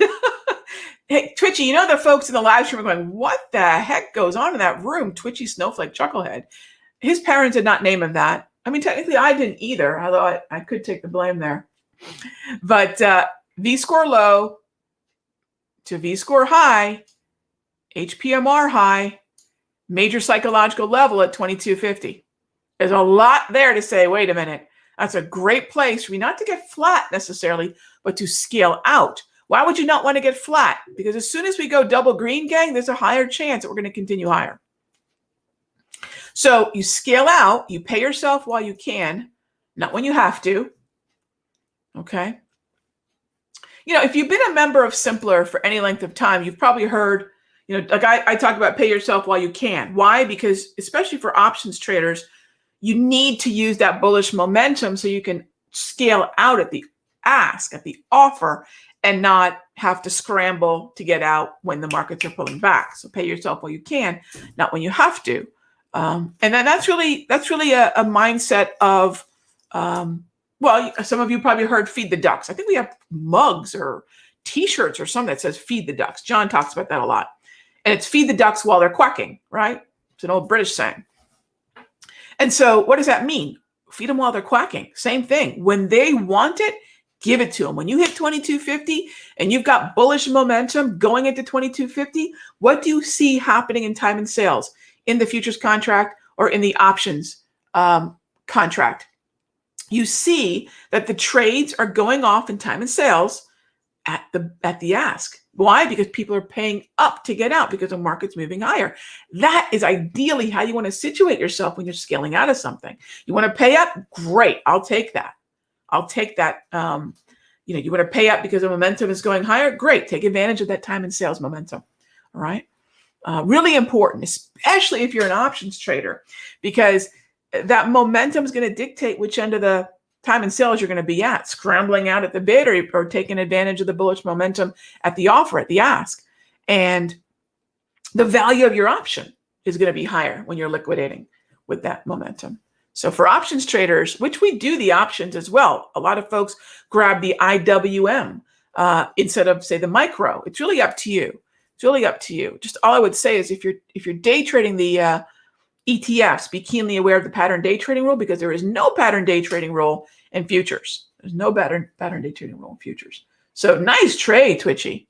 Really nice trade. So for those of you that are on that June ride with moi from the moderate and the conservative, whether that be micro, whether that be options, whether that be the minis, our first target is 970. Now, I would say I'm going to send this out right now as an update because the value area low has pulled back. Update on Daytrade March NASDAQ. I'm tempted to put this as an optional target. Look at the time. That would be a sell. Optional target is 12,954. Limit sell. So that's an optional target. Why do I say it's an optional? You would stick with the first, or you would use this optional because the time,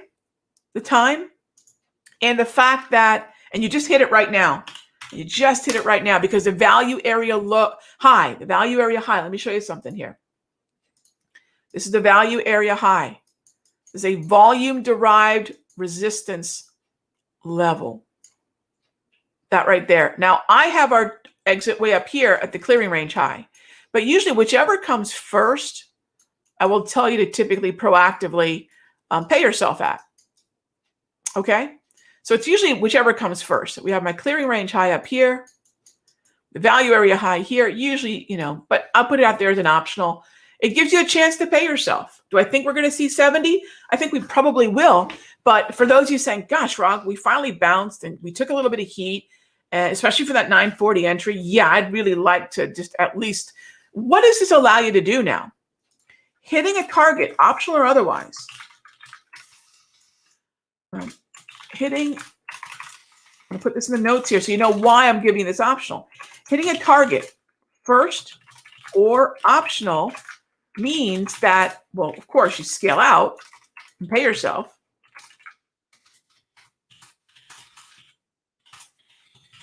And two, put this in caps, move the stop, break even. What does that mean? What did you pay? Paid $9.40, move the stop loss to say $9.39, $9.38. If you paid $9.20, move it to say $9.18, $9.19. That's it. Move it to break even. What does that mean? You're not going to let a winner turn into a loser. That's the fortune cookie wisdom of trade management, right? Never let a winner turn into a loser. When is a trade a winner? When it hits the first target. So by giving ourselves an optional target, we can just speed that ratcheting process up. Am I excited to tell you guys to take 14 points from, let's see, I'm sorry, 940, right? Yeah, 14 points. Am I excited to tell you to take 14 points off the table? No. What I'm excited to do is give you the opportunity to move to a break even and see how high is high. Especially we can transition up to a double green in the NQ. That's really it. So do I think we're going to hit 970? I think so. Notice none of our targets are requiring brand new highs in the morning. Notice that none of our initial first targets are requiring us to break that 985, 986, whatever that is high, right? I think a lot of folks put their first target beyond where the market's been. So they might have a great entry, but they don't scale out. They don't pay themselves when they can, not when they have to. They pay themselves when they have to. Or worse, they end up with a gorgeous entry, but the target's so darn far away, so ambitious, that they never get to move to that break-even stop and pay themselves. So what I recommend is, and this is what I call them, it's a prudent first target. Don't make the markets do anything it hasn't been already capable of doing this morning. That's the first target. Just let it retrace its steps. That's it. Second target, we shift gears into something I endearingly call greedy bastard mode. That second target should be very ambitious. What do most traders do? They have a very greedy bastard first target, and then they scale out really quick. Target 2, target 3, and they just get out too quickly. You want to get out on that first target to pay yourself and to move the stop to break even pretty prudently. Again, what is prudent? Not requiring the market to have to break the clearing range high or this morning's swing high, right? Whatever that might be. And then the second target we get much more ambitious about, because all we're doing at that point is risking unrealized profit. We've moved the stop to break even. Worst comes to worst, we get stopped out at a break even, and we know this trade is still going to be a winning trade. We're still going to be net positive on the trade. So that first target is probably the most important aspect to your risk management than most people think. Okay, so keep that in mind. Placing those initial profit targets are, of course, we love to pay ourselves. Who doesn't? Is there a bigger dopamine hit than, we're like magicians, right? We're pulling quarters out of people's ear. We're pulling bunny rabbits out of hats. It's a fantastic feeling. Is there a better dopamine hit than a winning trade? I don't know. And I've raced motorcycles and skydove and bungee jumped, and I don't know that anything beats a winning trade. However, it's really important that we move that stop to break even so that clearly the market moves against us. So you get that 54 in there. So some of you might say, Rog, if you put the initial optional target out there and we get past it, can I use it as a trailing? Sure. Can you use 54 as a trailing? Absolutely. If you'd like, you can. You've got the levels, right? At that point, it's really up to you how aggressively you do or don't want to use them. So all of these are conditional orders. John, I do not use market orders. So thank you for the question. I do not use market orders. No, not at all. Do I use limit and stops? Absolutely. So entries are limits, exits are limits, stops are stops, right? And I do not use market orders at all. At all. Market orders, and everyone's going to have a different opinion on this, but market orders typically, they invite over trading. They invite a lot of, I think, things that are sort of knee-jerk reactions versus I have a plan. I sent it out as an alert. I have all the levels already set, and I put those levels out there. The only level that I do not park, literally place in the market, park in the market, is a stop loss, because I have the luxury of being here in front of my desk. But I will put the limit orders to enter and the limit orders for my targets in. And then I will watch the market at my stop level. That's really it. And again, I have the luxury of having all the screens in front of me where I can watch every single position that I have open. And then I know as we're nearing that level, okay, now I might need to think about putting that stop order in. But I do not use market orders. Thank you for the question. I think a lot of day traders use market orders, and that's fine for them. I think more active day traders tend to do that. Again, I think one of the handful of cardinal sins for most traders is that they place, this is straight from Garden Lady, this is straight from 34 years of experience, over trading, placing stops. Now, what does that mean to place stops too tight? I don't think they're respecting typical ranges, historical or clearing ranges. They're placing it based on some obscene made-up notion of, well, this is a 3-to-1 risk-reward ratio. Anyone could make that up from thin air, right? 3-to-1 basically means I'm risking 1 to make 3. But is the risk in line with how the markets are behaving? So I find risk-reward ratio-based traders to usually be pretty delusional or really deceptive. Because unless they're saying, look, this is where the support is. This is where my stop needs to be. And rather than moving my stop around in an effort to make the trade affordable, I should be moving my entry closer to the validity of the trade, not the other way around. And so I actually detest this whole notion of these risk-reward ratios that need to be, look, a lot of times my risk rewards are 1-to-1. They shouldn't be any worse than that, but sometimes they might be 1-to-1. So don't get fixed on this idea of having to have a 2-to-1, 3-to-1 risk reward, because at some point you're probably just making the stop up. How are we thinking about stops? Where are the clearing range lows? Where are the historical volatility levels? Where are the swing lows? Where are the volume levels? We're letting the market dictate, tell us where the trade is no longer valid.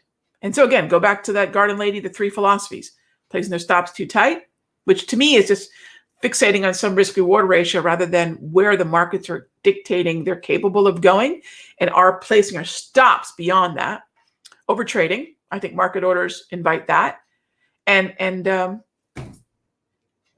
basically using market orders, which kind of goes back to over trading, right? And again, you can catch the story. Do I have that here?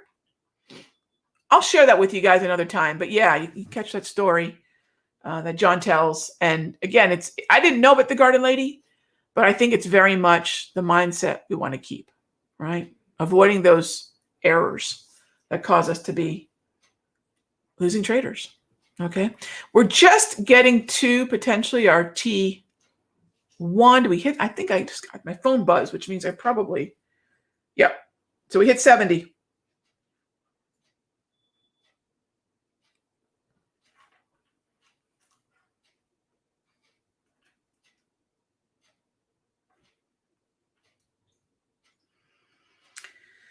All right. So I'm sure some of you out there going, oh my gosh, Rog, you're a heretic. You dare discuss the risk reward ratio aspect? Gang, there's trading in books, right? There's trading in, I remember, I don't know how many of you study martial arts. So I studied hard style karate as a kid. And I loved it. I mean, don't get me wrong. I was a kid. I loved doing it. And then I started studying Muay Thai and Jiu-Jitsu, and I did that on and off for 20 years. So I did hardstyle karate for about 6, and then I started studying more real world. I think Jiu-Jitsu and Muay Thai are pretty real world. And if you study any kind of hardstyle traditional martial art, there's a lot of katas, right? A lot of fixed moves. Do this, then this, then this. And you know that in my first sensei, I was really lucky.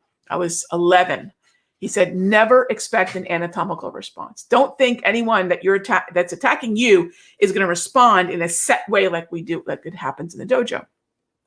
So I think in trading, we have a lot of, well, if the market does this, then it's going to do this. I wish. We're constantly sort of adapting and responding. So I think there's a real world application of things you read in a book, which you will find quickly. And nothing ever looks textbook. There's always variations. There's always things we stack. So it does seem like a lot to have to keep in mind. But once you, again, there's a process. And I'm only looking for 4 pitches. But there is a process. And if you're feeling overwhelmed right now, I get it. I totally do. I'm coming at you with decades of what I've been doing and probably do as naturally as any one of us shift through a 5-speed on our car. But remember the first time you got behind a stick shift? Oh my gosh, let go of the gas, push the clutch in, do the shift, and then make sure you're letting off the gas and letting off the clutch and pushing the gas in so you don't stall the car. At some point, that was a very conscious and difficult thing. And now you're just like, right? So same thing happened when I was riding motorcycles. It was so conscious. And then it becomes, unconscious competence. It takes a little while to get there. I don't think it takes 10,000 hours, in all fairness to Malcolm Gladwell, but probably pretty close. You're able to shortcut the 10,000 hours to expertise, I think, by learning from someone else's mistakes and adopting a piece of other people's process, which is why I think mentors are probably one of the fastest ways to proficiency. Let someone else make the mistakes. Let someone else show you what they've done. And that's why I'll point out what not to do as much as what to do. All right. So what's one thing, what not to do? I would advise. So let me give you a few of those here. Okay. I think both folks in both rooms will benefit from this. Unless you're experienced, don't trade before 10. Unless you're an experienced day trader, I don't know what's with my typing today.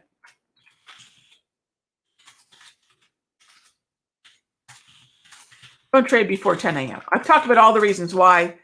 Most of it is just the clearing is about finding the range. The clearing is about a lot of volatility. Unless you're experienced, don't trade before 10 a.m. Be a one-way trader. Notice I never talked about shorts today. Long. Pick the directional bias. I use the daily to do that. What is the path of least resistance? Trade in that direction. You, of course, could eventually, as you get better and better, be a two-way trader. I find a lot of traders do far better in the early stages of their day trading education and training being a one-way trader. Okay.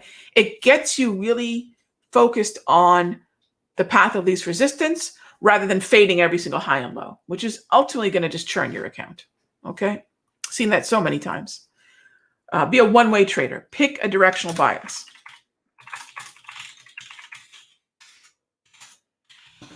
The other thing is, whatever you're doing now, if you're an active two-way trader, cut your trading activity in half.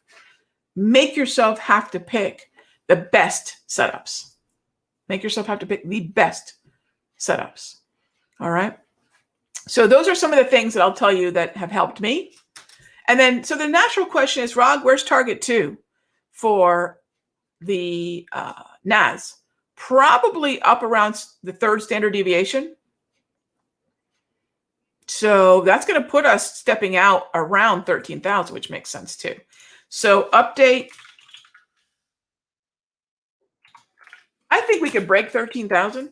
We might if we just sort of grind higher, but it makes sense to at least take T2.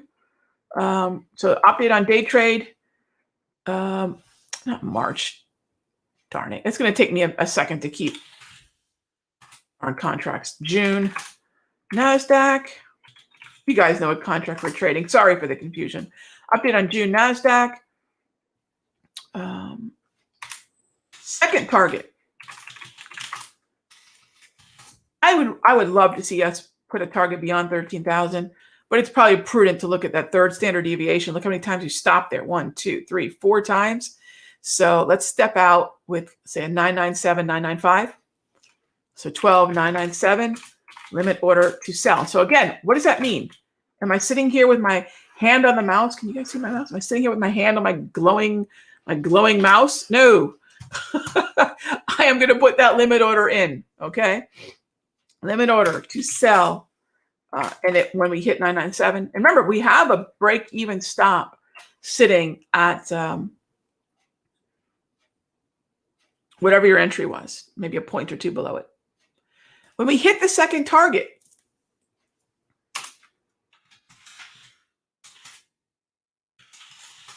and the second target is hit, move to a trailing stop at, well, whatever your first target was. I think in this case, we can go to say, if 970 was our, so let's go to like 965, just below that T1. It'll be another limit order. Actually, that's a stop order. It's a sell stop.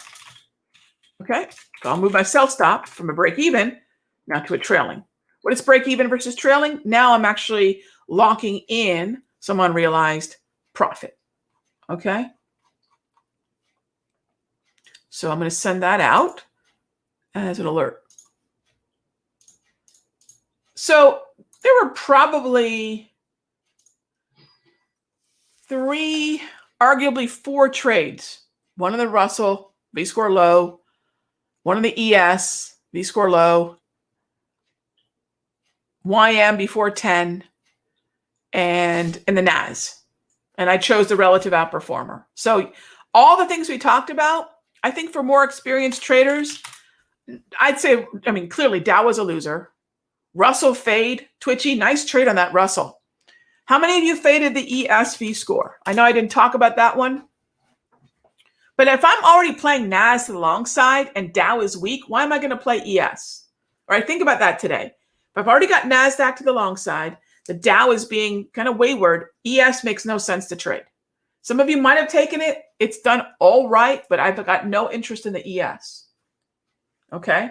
And for those of you that are joining, Bala, I see your question. Join me for a few sessions. All is not going to be clear on session number 1. Watch the replays. Join me again on, oh gosh, tomorrow. Join me on Thursday. Get a couple weeks of this in. All right? Get a couple weeks of this in. Just observe. Watch the levels. Get the indicators on your chart. It'll get there. It'll get there. I think you got to put in about a month. A month. That means you're going to get, let's see, 6 and then another 4. You're going to get 10 sessions in with me in a month. Give it about 10 sessions, 30 days, 30 days. And then you'll see, oh, the breach is the high that happened between 9:30 and 10. Okay? And then once the breach happens, Raghee's going to point out how far down she wants the market to come before she gets long. That's really it. But don't expect day 1 to be where all the light bulbs go off. In fact, if anything, that confusion and maybe that pain you're feeling in your head is good. That means your synapses are firing, you're making new connections, and you're learning. It's gonna be a little difficult in the beginning, for sure. But that's good. That means the confusion means you're learning. It really does. I know it's painful right now. Who knew synapses firing could hurt? But apparently it does sometimes. But give it the month. You're going to have 10 sessions with me over the course of a month. And it will come together. Because you know what we're going to talk about tomorrow when I'm with you guys? The same 4 pitches, right? We're going to go right back up. I don't know if you guys can see the bat on my bookcase there. I don't know if you can see that in the stream. I keep a bat in my room because, again, my favorite trading books are about non-trading. They're books about the keys, the mental keys, the mental makeup of a hitter, a baseball batter. Okay, so ES today, I'll put this in the notes too. Today, the ES made little sense because the Dow was the laggard. YM was lagging and NQ was leading. So once you kind of put these little things together, like, oh, okay, if the NAS is leading, why am I going to focus on the ES if the Dow is lagging, knowing that the ES is going to be drugged by the YM? Again, the ES is always in a tug of war between the Dow, I call it the big brother, Dow, the big brother, and NASDAQ, the crazy cousin. Okay, we've all had one of those. We've all had that cousin that if there's any trouble we're going to get into, it's with that cousin. Yeah. All right. So that's the NASDAQ.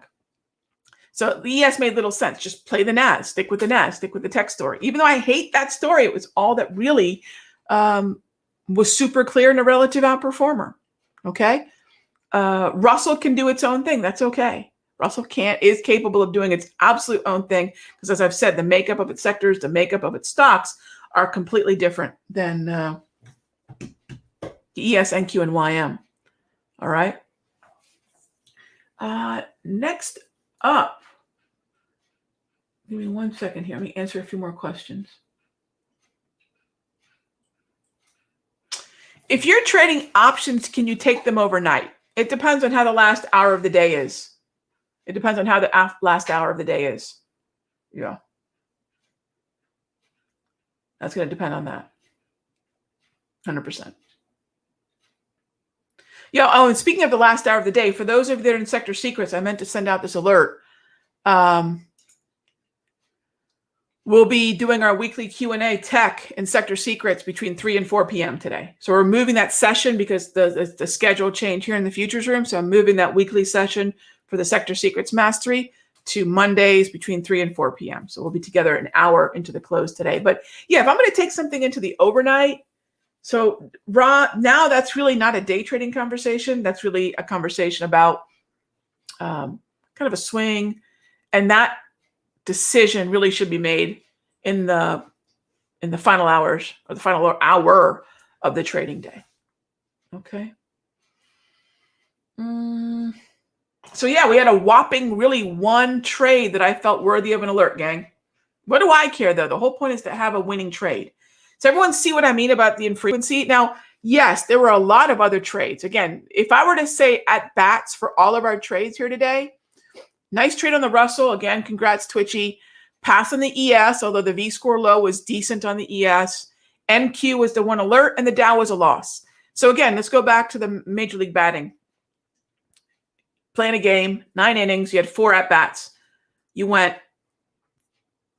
3 for 4. You bat 3 for 4 in a career, you're going to get an entire wing in Cooperstown. An entire wing.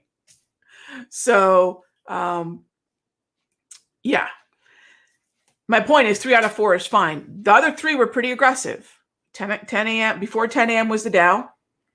ES was meh because of the Dow weakness. And the Russell was a really good one. And the NQ is the one that we took. Does anyone have any questions on that? Why we took what we took, timing-wise, risk-wise, etc.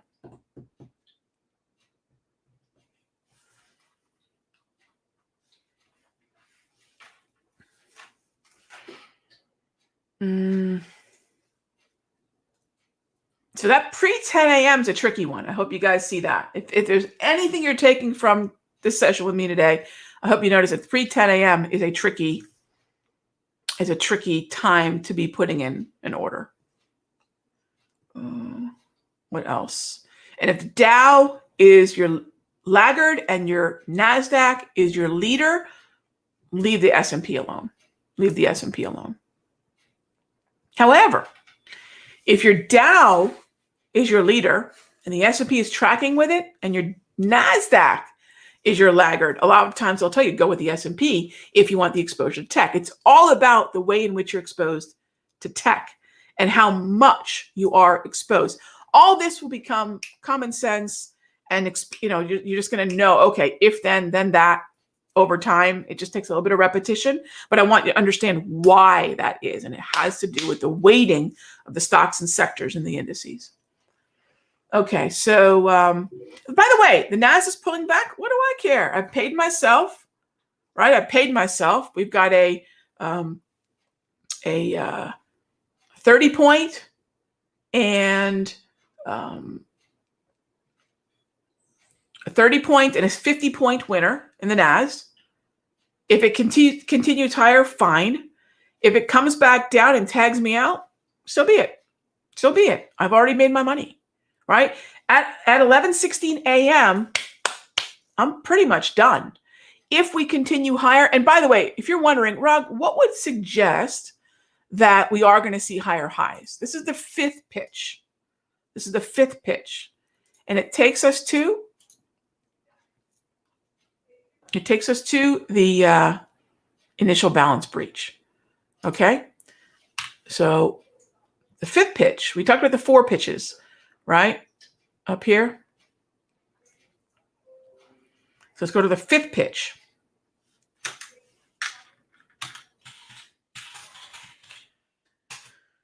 Is the initial balance breach, meaning we're taking out the high of the first 60 minutes. So between 9:30 and 10 is the clearing range. Between 9:30 and 10:30 is the initial balance range. So we're taking out the initial balance high and retreating to the volume weighted average price cluster. So I have a cluster of VWAPs. It's VWAP, by the way.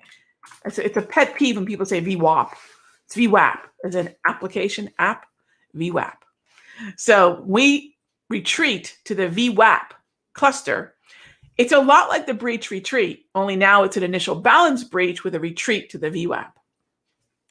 And then at any time that we have double green, that ongoing 34 EMA wave is valid, but the 5th pitch is at initial balance. We don't have an initial balance breach. The market has to break up higher. So right now, we're stuck inside that range. And that might be it for me today. That might be it. I put one trade out there. The aggro Dow, well, aggro is aggro. I think hopefully a lot of you saw, hey, sometimes that Dow trade that we took this morning is fantastic. Didn't work out. Then we have the, and pretty tight stop on that. Then we have the NAS, which was after 10, much more, I think, controllable in terms of the range and the risk. ES, thanks but no thanks. It breached lower, by the way. ES actually breached the downside, and it's tracking with the Dow. Well, what advantage do I have in the ES, right? Pass. And RTY. RTY is doing its own little thing. Like Twitchy took that V score low. Fantastic. So in terms of the 2 trades that made the most sense, RTY and NASDAQ was the one we sent. And like I said, if I get 3 or 4 or 5 trades, that's pretty active. 1 or 2, take my money and run the Steve Miller band of day trading. I'm happy with that. I'm happy with that. And tomorrow, and I like to remind everybody, tomorrow, the next session is a day trader's best friend. If today was meh, don't spend the rest of the day taking revenge on the market and trying to get it back. Realize that maybe the markets are a little mixed, as David said earlier on in the session. Realize that we have a lot of ranges that are sort of stuck in there clearing. No initial balance breaches. And tomorrow's another day. And I'll be with you guys in the chat room tomorrow. And for those of you in the live stream, we'll be doing this again next Monday. All right. Let's see here. What else do we have?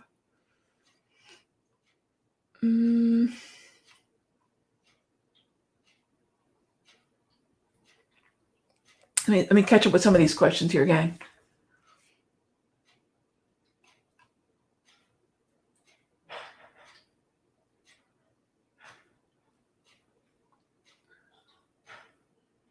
Stephen, is questions about how does CCI compare to RSI? I use a CCI. That should tell you pretty much everything you need to know. If you want to use an RSI, go for it. They're pretty similar. Yeah, they're pretty similar. I just like a CCI. A 20 period CCI with a positive 100, negative 100. That's my preference. But 20 period, which is an unusual setting. But again, I'm not going to get into this versus that. I don't use an RSI, so it's probably not even something I should get into. I don't use an RSI day in and day out. But here's the thing. Put them both up. Test them out. But I don't use an RSI. No. I prefer the CCI. Again, 20 period. 20 period. All right. Let's see. Next question. Let me go over to the live stream here. I'll be on every other Monday, but we'll do this every Monday. So my schedule will be every other Monday, I think, for as long as we may be doing this. I don't know. It's something we're trying new. But no, someone else will be here next Monday to do this session. And that's cool because you guys get to learn from a lot of different styles, which is great. Is a V-score on TradingView like the grab? No, not yet. Hopefully soon, but not yet. Um, let's see. The V-score is something that it's made up. It's something I made up back in '08 in an effort to rebuild my portfolio. And it's just a standard deviation of volume weighted average price. So pretty simple. But yeah, we'll hopefully have that pretty soon in TradingView. I'm testing a version of it right now. Every one of these, I know this is not you guys' problem, but every platform has a different language. So you've got Easy Language on TradeStation, you've got Pine Editor on TradingView, you've got ThinkScript on Thinkorswim, and you've got the Ninja, I don't know anything about Ninja programming, on Ninja 8. And so yeah, we mostly focus on TradeStation and Thinkorswim in terms of our indicators. I love TradingView, so I'm trying to get more of my tools on TradingView. So I'm hoping in the next month or so, maybe we'll have some of that available. Let's see. So again, one trade, one alert that went out, NASDAQ. That Russell was kind of nice, but again, why did I not like the Russell? The range for the opening was a little narrower. Why did I not like the Dow? It fired off in the clearing, again with a narrow range, well below its normal. ES, why did I not like that? It was tracking with the Dow. Dow is a laggard. And the NASDAQ, well, you saw that was the trade we took. Okay. A lot of it is discernment, gang. A lot of it is discernment. Discerning risk, structure, etc.